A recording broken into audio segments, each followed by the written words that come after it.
అందరికీ నమస్కారం అండి. ఈరోజు ఒక మంచి మోటివేషనల్ వీడియోతో మీ ముందుకు వచ్చేసాను. Welcome back to our channel positive vibes in Telugu. 50 సంవత్సరాల దాటిన తర్వాత ఎవరికీ కూడా చెప్పకూడని కొన్ని విషయాలు.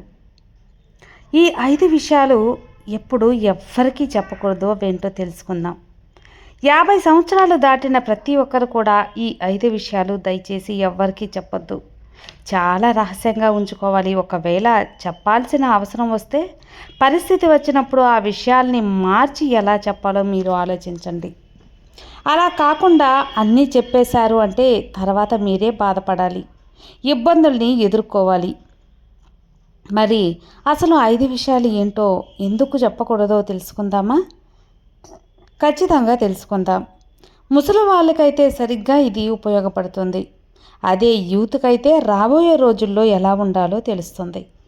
అసలు ఇప్పుడున్న సమాజంలో వయసు అయిపోయిన పెద్దవాళ్ళు అంటే చిన్నచూపు. వారిని అమాయకుల్లా, చేతకాని వారిలా చాలా హీనంగా చూస్తున్నారు కదా.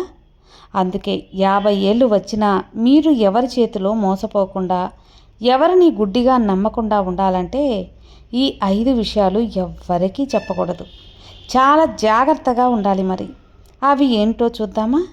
అందులో మొదటిది మీ ప్రాపర్టీస్, మీ ఆస్తి విషయాలు. మీ ఆస్తుల గురించి మీకు తెలిసిన వాళ్ళ అడగటానికి ప్రయత్నిస్తూ ఉంటారు. వయసు అయిపోతుంది కదా, ఆస్తి ఎవరికి ఇస్తారు, మీ ప్రాపర్టీ ఎవరి మీద రాద్దాం అనుకుంటున్నారు అని అడుగుతూ ఉంటారు.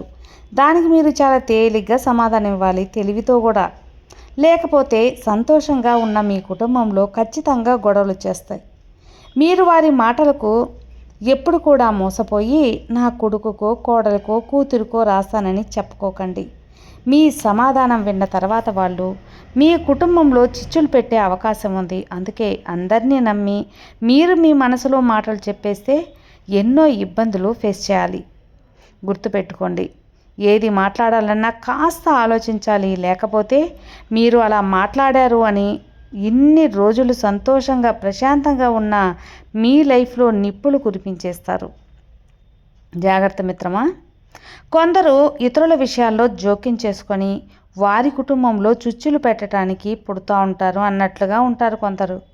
అలాంటి వాళ్ళ చేతుల్లో అస్సలు పడవద్దు. వారి ఆతృతతో అడిగినప్పుడు చాలా తేలికగా సమాధానం ఇవ్వండి. అసలు మేము ఇప్పుడు దాని గురించి ఆలోచించట్లేదండి అని నిదానంగా చెప్పేస్తే సరిపోతుంది. అక్కడి నుంచి తప్పేసుకోవాలి. అసలు ఇప్పుడు నాకేం వయసు అయిందని, సమయం వచ్చినప్పుడు ఎవరికి చెప్పాలో వాళ్ళకి చెప్తాను అని ఇలాంటి ప్రశ్నలు ఎప్పుడు అడిగినా వాళ్ళకి ఇబ్బంది పెట్టొద్దు అని స్పష్టంగా ముఖం మీదే చెప్పేయండి. అలా కాకుండా వాళ్ళేదో అనుకుంటారు, వీళ్ళేదో అనుకుంటారు అని చెప్పి మొత్తం చెప్పేస్తే తర్వాత మీరే ఇబ్బంది పడాలి.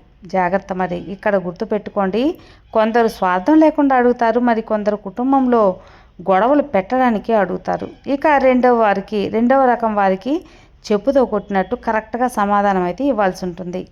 మొహమాటానికి పోతే తర్వాత మనం మొహమే దెబ్బతింటుంది అని గుర్తుంచుకోండి.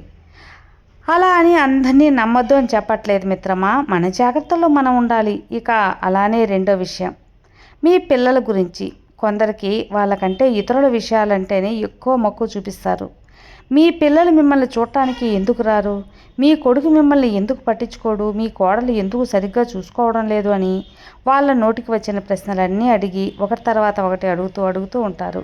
మిమ్మల్ని కన్ఫ్యూజన్ పెట్టేస్తూ ఉంటారు, ఇబ్బంది పెడతారు. మిమ్మల్ని బలవంతంగా మీ నుంచి సమాధానం రాకోవాలని చూస్తారు. కొందరు ఈ విషయాలు నిజమైన ఆసక్తితో అడుగుతారు. కానీ చాలామంది మాత్రం ఇప్పుడున్న రోజులు ఎలా ఉన్నారంటే కుటుంబంలో చుచ్చులు పెట్టడానికే, గొడవలు పెట్టడానికి, విమర్శించడానికి, తప్పుడు అర్థాలు వెతకటానికి, మిమ్మల్ని దిగజార్చడానికి అడుగుతూ ఉంటారు. ఇలాంటి వాళ్ళకి మీరు ధైర్యంగా ఇలా సమాధానం ఇవ్వాలి. ఖచ్చితంగా ఇచ్చే తీరాలి. మా కుటుంబ బంధాలు, ఆప్యాయతలు ఎలా ఉన్నాయో బయట వాళ్ళకు అర్థం కావు. అంత మాత్రాన వాళ్ళు రావడం లేదు, చూడడం లేదని తప్పుగా అర్థం చేసుకోవద్దని స్పష్టంగా వాళ్ళకి అర్థమయ్యేలా చెప్పండి. మీరు చెప్పాల్సిందే, చెప్పి తీరాల్సిందే. అప్పుడే మీ కుటుంబం అనేది సురక్షితంగా ఉంటుంది. ఇక అలానే మూడో విషయం, ముఖ్యంగా మీ పర్సనల్ విషయాలు ఎవ్వరితో పంచుకోకూడదు. కొందరికి మీ ఇంట్లో జరిగే పర్సనల్ విషయాలు అడిగి తెలుసుకునేదాకా వాళ్ళకి నిద్ర పట్టదు. ఎందుకంటే వాటిల్ని తెలుసుకొని నలుగురికి ఇంటికి ప్రచారం చేయడానికి వాళ్ళు ఎదురు చూస్తారు. వాళ్ళ ఇంట్లో జరిగేవి మాత్రం పట్టించుకోకుండా పక్కింట్లో ఏం జరుగుతుంది, పక్కింట్లో వాళ్ళు ఏం చేస్తున్నారు, వాళ్ళు ఏం మాట్లాడుకుంటున్నారు, వాళ్ళ ఇంట్లో ఏం గొడవలు జరుగుతున్నాయి, ఇలా అనుక్షణం పక్కింట్లో తొంగి తొంగి చూస్తూ ఉంటారు. అలాంటి వాళ్ళకి మీరు ఖచ్చితంగా సమాధానం ఇవ్వాలి. మీ కొడుకు ఇలా అంట కదా, మీ కోడలు అలా అంట కదా, మీ కొడుకు గొడవ పెట్టారంట కదా, మీ కూతురు అల్లుడిని ఇంటి నుంచి పంపేశారంట కదా, మనోడు ఎప్పుడు కూడా పక్కింటి వాళ్ళ గొడవలు పడుతూ ఉంటారట అని, మీ ఇంట్లో ఎప్పుడూ గొడవలేనట, ఇలా అడుగుతూ ఉంటారు రకరకాల ప్రశ్నలు వేసి. మీకు విసుగొచ్చేస్తూ ఉంటుంది. అనేక రకాల పర్సనల్ విషయాల గురించి అడిగినప్పుడు ఆ టైంలో మీరు కంగారు పడకుండా కాస్త నిదానంగా ఆలోచించి తెలివిగా సమాధానం చెప్పాలి. అసలు నువ్వు ఎవరు? మా పర్సనల్ విషయాలు కనుక్కోవటానికి, అడగటానికి నీకే హక్కు ఉంది?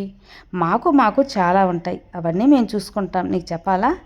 ముందు నీ ఇంట్లో ఉన్న సమస్యల గురించి నువ్వు పరిష్కరించుకో, తర్వాత మా ఇంట్లో విషయాల గురించి అడుగు. అలా కాకుండా పక్క వాళ్ళతో పర్సనల్లో వేలు పెడితే బాగుండదు. మరి జాగ్రత్త అని కొంచెం ఖచ్చితంగా మొహం మీద కొట్టినట్లు మొహమాటం లేకుండా చెప్పాలి. మళ్ళీ ఇంకొకసారి వాళ్ళు మీ దగ్గరకు కూడా రారు. లేకపోతే మీరు నవ్వుతూ ఏముందులని చెప్పి వాళ్ళ మాటల్ని పట్టించుకోకుండా ఏదో ఒకటి చెబుతూ ఉంటే వాళ్ళు రోజు ఇలానే మీ దగ్గరకు వచ్చి మిమ్మల్ని విసిగిస్తూ ఉంటారు. జాగ్రత్త.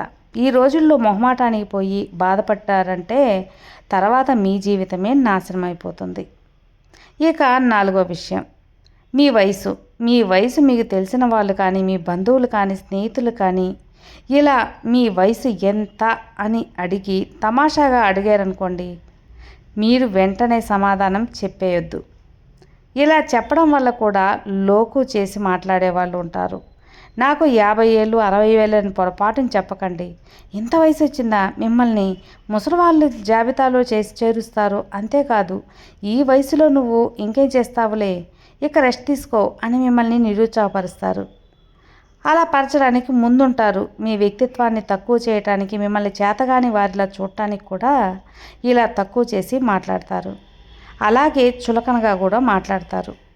కాబట్టి అందరూ ఇలా ఉంటారని కాదు మిత్రమా, కొందరు మాత్రం ఖచ్చితంగా ఇలాగే ఉంటారు. వారితో మీరు ఇలాగే మాట్లాడాలి. 90 మంది ఇలానే ఉంటారు. కాబట్టి అలాంటి సమయంలో మీ సమాధానం విన్నవాళ్ళు షాక్ అవ్వాలి. వయసు అనేది కేవలం సంఖ్య. మన జీవితం మీద పడ్డ దృక్పథం. మన వయసు అనేది ఏదైనా చేయడానికైనా, సాధించటానికైనా వయసు అనేది ఎప్పుడూ అడ్డురాదు అని గుర్తుంచుకోండి. అది బలంగా మీరు సమాధానం ఇవ్వండి. ఇచ్చి తీరాల్సిందే మరి. లేదంటే తర్వాత మీరే ఇబ్బంది బాధపడతారు అని తెలుసుకోండి. ఇక చివరిగా మీ ఆరోగ్య సమస్యల గురించి, మీరు ఎందుకు రోజు హాస్పిటల్కి వెళ్తుంటారు అని, ఏమైంది, మీకేమైనా జబ్బా, ఇలా అడిగే వాళ్ళు కొందరు ఉంటారు. అలాంటప్పుడు మీరు భయపడిపోయి మీకున్న జబ్బు గురించి పొరపాటును కూడా వారితో చెప్పకూడదు. వాళ్ళు దాన్ని రాద్ధాంతం చేస్తారు. మీ గురించి నలుగురికి చెప్పి అందరి దృష్టిలో మిమ్మల్ని ఓ అంటరాని వాళ్ళుగా, రోగిష్టిగా వాళ్ళు ముద్ర వేస్తారు. కాబట్టి మీరు వాళ్ళకి చెప్పడం వల్ల మీ జబ్బు ఏమైనా తగ్గుతుందో ఆలోచించండి. తగ్గదు. కాబట్టి ఇలా అడిగిన వాళ్ళకి సమాధానం అనేది మామూలుగా ఉండకూడదు, వాళ్ళ మొహం మెత్తేసినట్లు ఉండాలి.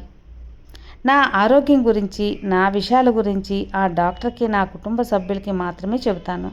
ఇలా దారిని పోయే వాళ్ళందరికీ నేను చెప్పాల్సిన అవసరం నాకు లేదు అని చిరునవ్వుతో చెప్పేసేయండి. ఈ సమాధానం విన్నవాళ్ళు ఇంకొకసారి మీ దగ్గర కూడా రారు. ఈ విషయం అస్సలు అడగరు. మీ ఇంటి దగ్గరికి రావడానికి కూడా భయపడతారు.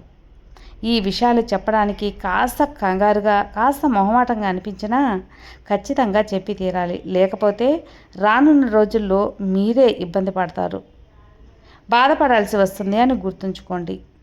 నువ్వు బాధపడుతూ ఉంటావా, జీవితాంతం సంతోషంగా ఉంటావో చెప్పు. నీ జీవితం నీది, నువ్వెందుకు అనుక్షణం బాధపడుతూ ఉండడం? కాబట్టి ఈ 5 విషయాలను పొరపాటును కూడా ఎప్పుడు ఎవరితో చెప్పొద్దు. చెప్పావంటే తర్వాత నువ్వే బాధపడాలి. గుర్తుపెట్టుకో మిత్రమా. ఇక ఎవరు ఏమంటారు సరే, నీకు అనవసరం. నువ్వు నీ కుటుంబం బాగుండాలి అని నువ్వు ముందు ఆలోచించుకో.